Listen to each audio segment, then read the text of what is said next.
from the Heart. Hello everybody and welcome back to Horror from the Heart.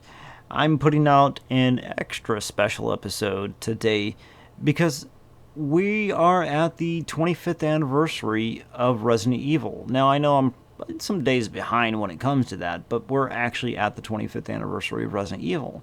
And it's hard to imagine that this has gone on for that long. Because the very first game came back out in 96. And it's like, man, oh man, it hasn't really been that long. But honestly, it has. It's one of those ones where something so iconic came out and has created like an entire world of stuff that's out there. I remember way back in the day and getting that PlayStation and going to go pick up Resident Evil because you see this game and it's like, I know for the time the graphics were absolutely amazing, and compared to now where they're just like holy crap, but they were absolutely amazing at the time. And I remember sitting down for the very first time to go play this game with its tank controls and just tense atmosphere, and you had no idea what was going on, and was just so freaky. And it ended up becoming this iconic, and I mean iconic, series that was out.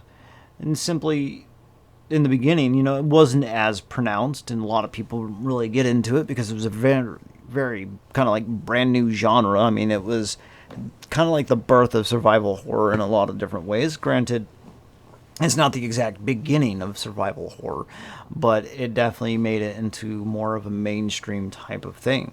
And a lot of people didn't really get into it way back in the beginning until I'd say about the second game that came out.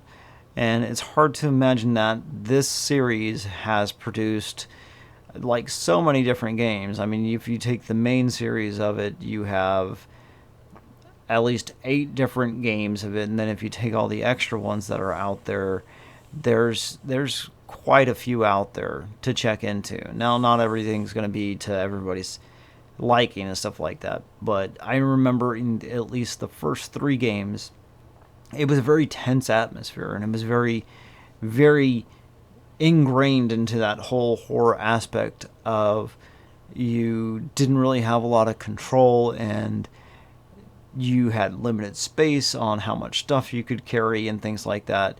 And just the settings were absolutely phenomenal because it really did ramp up that whole horror element of things.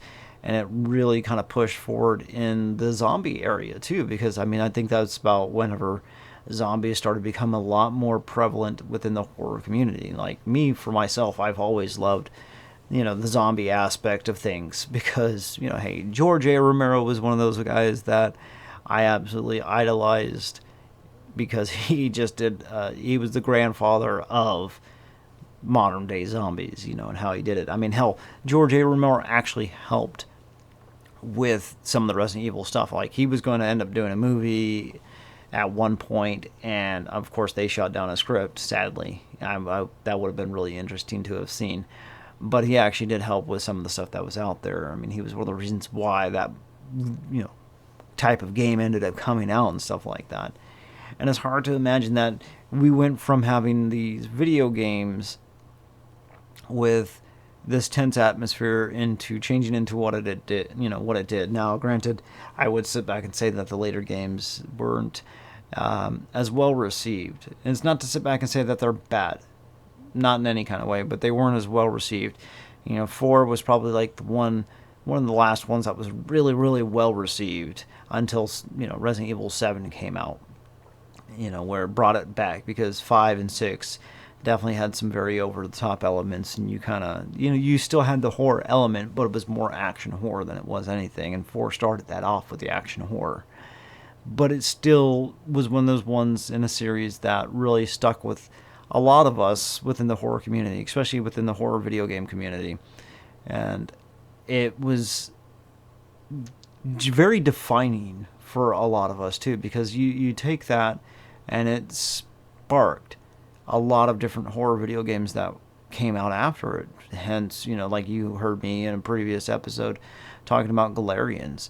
If it wasn't for Resident Evil, I'm sure Galarians wouldn't have came around, because it was Resident Evil that started that whole survival horror. If it wasn't for Resident Evil, we wouldn't have something like Silent Hill, because it was a birthplace, a downright birthplace for that survival horror genre. Now, granted, we're slowly coming back into that kind of stuff after doing the whole action orientated sequences and stuff like that. But this is a series that has taken off and moved into pretty much every medium that's out there when it comes to the horror area. We have movies that are out there now. I know the movies aren't, again, same kind of thing, where it's like not as well received as how the video game was. I think the animated movies were probably better than the Wes Anderson, or was it Wes Anderson? I want to say it was Wes Anderson. Paul Anderson or something. Paul Wes Anderson. That's what it was. Paul Wes Anderson, I want to say. I don't remember. That's how forgettable the director was for me. And I'm not taking the time to look him up, because I really don't really care. But I mean, they're fun and cheesy in their own rights, and I will sit down and watch those occasionally. But it was definitely different compared to how the video games were.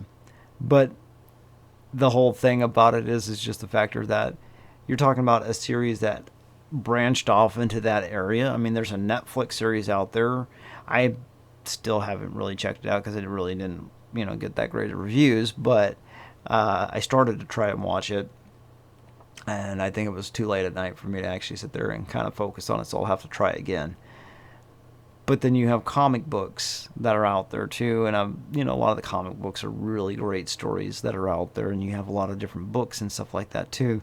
They kind of expand on the whole narrative of it, and it's about like an evil corporation and stuff like that. But at the same time, it's about zombies, and not as much on the human connection on certain areas, but we do get to the point where we do find a love for the characters that are out there. I mean, hell, you go back to the original game, and if you play through the original game, or the director's cut version from the PlayStation, you get these wonderfully cheesy B-flick lines, and the acting was not the best, and everybody straight out will say the acting is not the best out there, but you get some great cheesy stuff from there. I mean, that's one of the reasons why we have the Jill sandwich nowadays. If you are in the horror community or in the horror video game community, you know exactly what I'm talking about.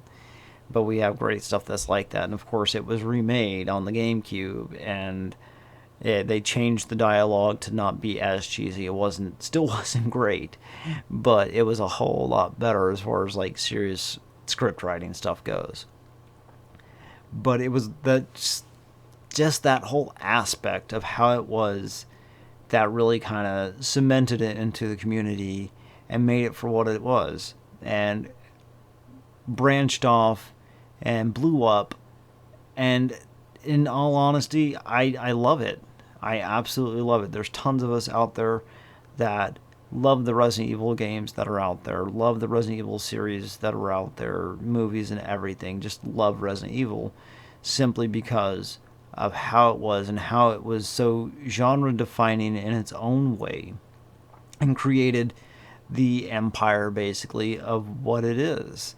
And honestly, the horror community is a lot better for having that out there. And it's hard to imagine. Again, it's been 25 years. It's hard to sit back and say that we've had that much time with one series. And I really do hope that it's many more years to come, because if it wasn't for that, again, we wouldn't have many of the other iconic things that we do have within the horror community, whether it comes from the movies or whether it goes into the video games and things like that. It was because of Resident Evil that we have what we have. So here's to 25 years for Resident Evil, and here's to hopefully many, many, many more years after that.